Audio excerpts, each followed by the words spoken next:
पांड्यान बाबू धर्मपत्नी चाकरी अब्याहति नहीं सारे शुणा मिलूँ सी कड़े राजनीति में पशिबे आदि राजनीति में पशिगले जानी प्रशासनिक अधिकारी सबू ट्रिक जानते आगुरी ना अच्छी मिशन शक्ति ये टे बुली जाओ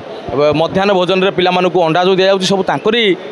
परिकल्पना किंतु लोक मैंने कौन ग्रहण करेंगे सर पांड्यान बाबू स्त्री जदि राजनीति आसबे आप भोट देवे प्रोत्साहित करेंगे केबे नुह कहीं कहले तो सही तो प्रथम कथा कही जेहेतु आम ओडिशा लोक आम मुख्यमंत्री हाँपाई चाहूँ कि आमर शासन कले आम चाहूँ बाहर लोक आम के प्रोत्साह देवु ना तो आम देखुचु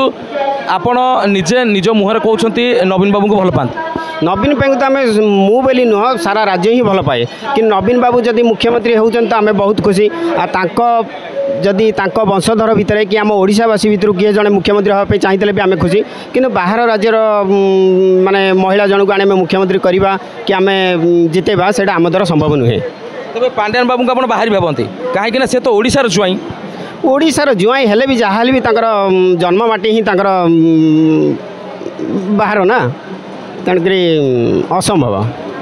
जमा भोट देवे ना तो सीधा कथा पांड्यान बाबू ओडिशार जुआई हेले भाईना कहते भोट देवुन कहीं तुम तो विदेशी आउ से तो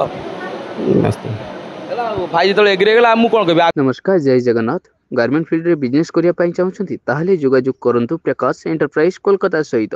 साड़ी स्टार्टिंग हो जाउची मात्र 115 टंका कुर्ती मिली जाउची मात्र 53 टंका छोट पिला आइटम मिली जाउची मात्र 36 टंका A to Z readymade garment item अपन होलसेलिंग प्राइस रे बहुत कम रेट रे कोलकाता रे पाई परिबे और होम डिलीवरी भी सुविधा रही only for business regarding screen रे नंबर चलछि जोगाजोग करंतु। नमस्कार जय जगन्नाथ।